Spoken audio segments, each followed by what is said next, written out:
Let's say that in our class, we want to make certain attributes and method private, such that they're not accessible by the user. How can we do that? Well, in Python, there's no way to actually do that, but there is sort of a workaround for it. It's called name mangling, and this is how it looks like. So let's say we had our class called session. For the inputs, it took the username, the password, and the duration. You can probably see where I'm going with this. My intention is to make password hidden. So self.username equals username, self.duration equals duration, and then for the password, pay close attention. I'm going to have 2 double underscores, password, and then password. So this is how name mangling looks like. Now, if I were to create an instance, so first let me run this. I have an instance mysesh. The username is my first name, Ahmed, dot last name, Salim, 23. Password is Python in 10, and the duration is 10 minutes. Run this. If I try to print the username and duration, this will work just fine. But now if I try to print the password, mysesh.password, what do you think will happen? Right away we get an error, and rightfully so, because we don't have an attribute with just password. It has 2 double underscores. Well, what if we try getting that? Okay, will this work? Turns out that doesn't work either. And the reason for this is whenever you have 2 double underscores before your attribute, you have name mangled that attribute. Okay, so does this actually make password hidden? The way we can verify that is to check all the attributes of our instance, and the way that we can do that is like this. We can do print dir and then say mysesh. Now I don't want to print all of them as one statement, so I'm going to use a for loop. So I'll say for attribute in dir mysesh print attribute. Okay, so now I get all the attributes. Right away I can see duration and username, but where is password? If you look all the way to the beginning, password is hiding here. So what has happened? Why are we seeing the session?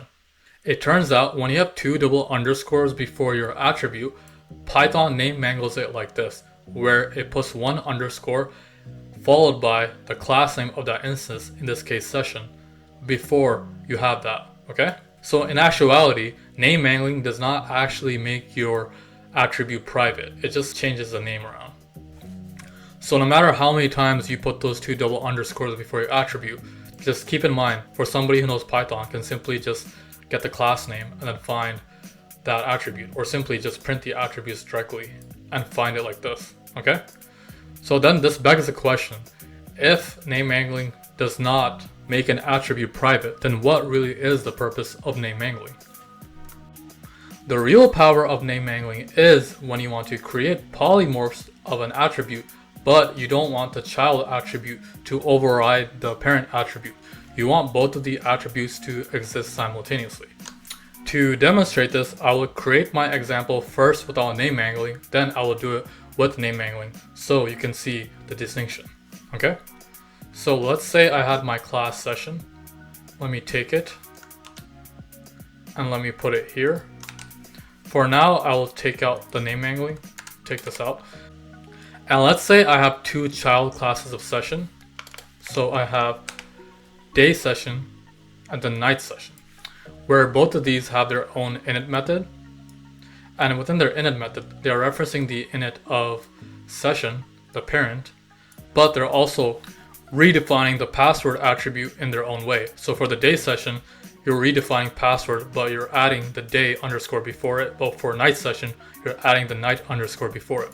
So now the question is, if I were to create an instance of day session and night session, and if I were to access password, will the password come out like this, or will it come out with their own prefixes added? Let's test that. So let me run this. Now if I created their own instances, day sesh and night sesh, same username, but Python by day for this password and Python by night for this password. Now if I print day sesh password and then night sesh password, what do you think will happen? So it turns out I get their prefixes added. So I'm only getting the passwords that are redefined in the child classes. I'm no longer getting the password in the parent class. But if I were to name mangle, I could do that. So if I were to put a double underscore here, and then put 2 double underscores here, and then 2 double underscores here. Now if I rerun this, okay, and if I say session password, session password, you can see I'm now getting the parent version of the passwords without the prefixes. But now if I take the same print statement, but instead now have the day session and then night session, I'm now getting the same password but with the prefixes. So what this is demonstrating is that with name mangling, we can create a polymorph of an attribute for both the parent and the child such that we can access both those attributes simultaneously. One doesn't have to override the other. For the child's, day session and night session are their own password. They don't override the parent's session password, okay? Now just as we name mangled attributes, we can also name mangled methods. So we can write, for example, def double underscore get history. Then I'll simply say print getting history. Okay? So let me rerun this. Let me run these blocks. And I'll say day sesh session get history. And as we see, that works. Now, what if I write day sesh? Will this work? It shouldn't work because, like I said, this name mangled method is strictly for the parent session. Okay?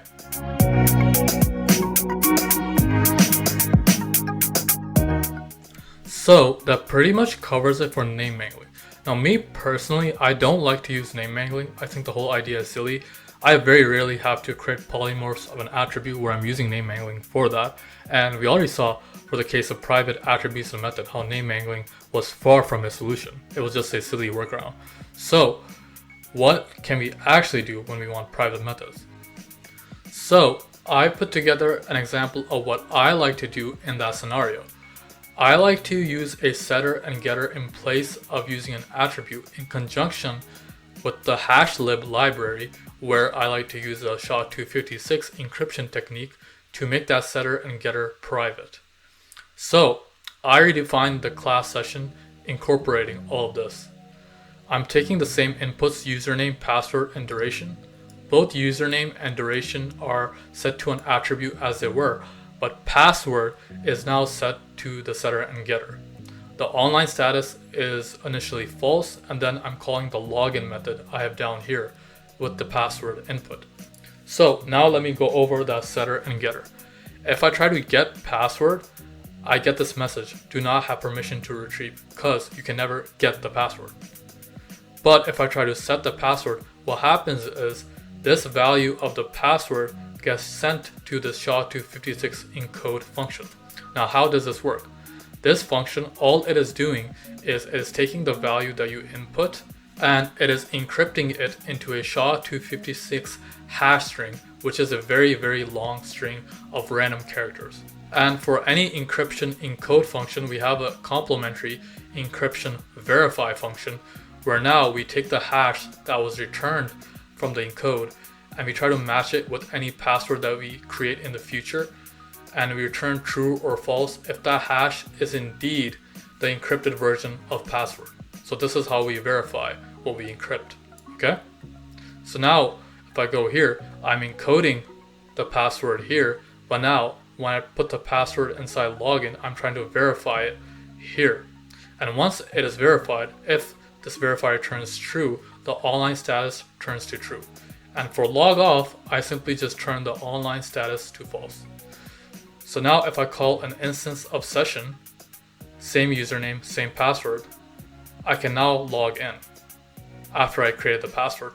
I'm then going to try retrieving the password, and then the hash, I'm going to log off, check the status, log back in, and check the status. So let me run all this. And right away you can see that when I try to get the password, I got this statement, do not have permission to retrieve, because I can't get the password. If I print the hash, I get the hash string, but this is useless because encryption is one way. You can never get the password just by this. If I log off, the online status is false, and if I log back in, the online status is true. So I hope this gives you an actual solution on how you can make a attribute private. Now I know it is a lot. I have covered encryption, which is sort of beyond the scope of this course, but this is what I like to do, so I thought I would share it. Okay?